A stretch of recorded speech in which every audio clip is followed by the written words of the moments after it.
ताज्या बातम्यांसाठी ABP माझाला subscribe करा आणि बेल आयकॉन प्रेस करा।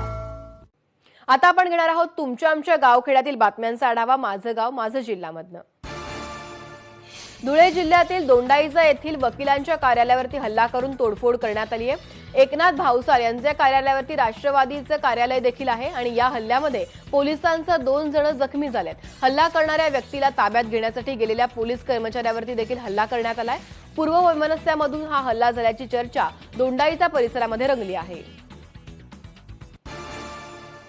कार्तिकी यात्रेदरम्यान पंढरपुरामध्ये संचारबंदी लागू करण्यात आली आहे। 22 नोव्हेंबर रोजी रात्री 12 वाजल्यापासून 26 नोव्हेंबरपर्यंत म्हणजे कार्तिकी एकादशीपर्यंत एसटी सेवा देखील बंद राहणार आहे।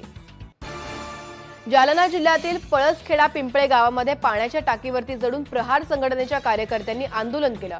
गुरुवारी पिकाला पाणी देण्यासाठी गेलेल्या गावातील 3 सख्या भावंडांचा विजेच्या धक्क्याने मृत्यू झाला होता आणि या मृत्यू प्रकरणी वीज कंपनीच्या अधिकाऱ्यांवरती गुन्हा दाखल करा, त्यासोबतच मयतांच्या कुटुंबियांना प्रत्येकी 30 लाखांची आर्थिक मदत मिळावी यासाठी हे आंदोलन करण्यात आलं आहे।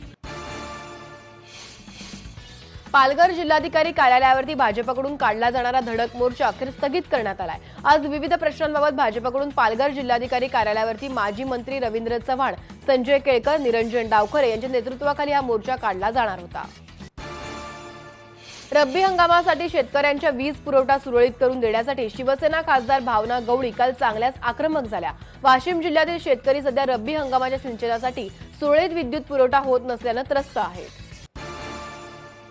तरुणाच्या त्रासाला कंटाळून एका 17 वर्षीय अल्पवयीन मुलीने आत्महत्या केल्याची धक्कादायक घटना बीड जिल्ह्यातल्या परळीमध्ये घडली आहे। मुलीच्या घराजवळ राहणारा एक तरुण या अल्पवयीन मुलीचा सतत पाठलाग करून तिला त्रास द्यायचा। हा त्रास असह्य झाल्याने त्या मुलीने हे टोकाचं पाऊल उचललंय। ठाणे जिल्ह्यातल्या शहापूर तालुक्यातील चांदा गावामध्ये 3 तरुणांनी आत्महत्या केल्यानं खळबळ उडाली आहे। या गावच्या शिवारामध्ये असलेल्या झाडांच्या फांदीला त्याने गळफास घेतलाय। या आत्महत्येचं कारण अजूनही स्पष्ट झालेलं नाहीये। कोरोनाच्या दृष्टीने शालेय शिक्षकांना कोरोना चाचणी अनिवार्य करण्यात आली आहे। त्यामुळे काल वाशिममध्ये शिक्षकांनी कोरोना सेंटरवरती जाऊन कोरोना चाचणीसाठी गर्दी केली होती। वाशिमच्या सिव्हिल लाईन सेंटरवरती सोशल डिस्टन्सिंगचा फज्जा उडाल्याचं देखील काल पाहायला मिळालं।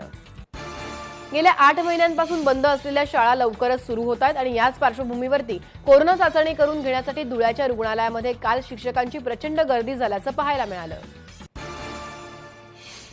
बेस्टच्या मदतीसाठी मुंबईमध्ये आलेल्या बीडच्या 190 एसटी कर्मचाऱ्यांना कोरोनाची लागण झाली आहे। बीडमधून 450 कर्मचारी बेस्टच्या मदतीसाठी आले होते, त्यापैकी 190 जणांना कोरोना पॉझिटिव्ह ते आढळून आलेले आहेत। लोकप्रतिनिधींनाच मास्क आणि सोशल डिस्टन्सिंगचा विसर पडल्याचं समोर आलंय। बुलडाण्यामध्ये कृषी मंत्री दादा भुसे यांनी अमरावती शिक्षक मतदारसंघातील उमेदवार श्रीकांत देशपांडे यांच्या प्रचारासाठी पत्रकार परिषद घेतली आणि यावेळेला आमदार संजय गायकवाड, आमदार संजय रायमुलकर यांनी मास्क परिधान केला नसल्याचं दिसून आलं। यासोबतच उपस्थितांमध्ये देखील सोशल डिस्टन्सिंग नसल्याचं पाहायला मिळालं। सिंधुदुर्ग जिल्ह्यातल्या देवगडमधील महाळुंगे, गडीताम्हाणे, गोवळ अशा 15 ते 16 गावातील रस्त्यांची सध्या चाळण झाली आहे। चिरखाणीतील चिरे वाहतूक करणारे ट्रक या ग्रामीण भागातील रस्त्यांवरून वाहतूक करतात। हे ट्रक ओव्हरलोड असल्यामुळे रस्ते खचून त्यावरती मोठे खड्डे पडल्याचं पाहायला मिळतंय।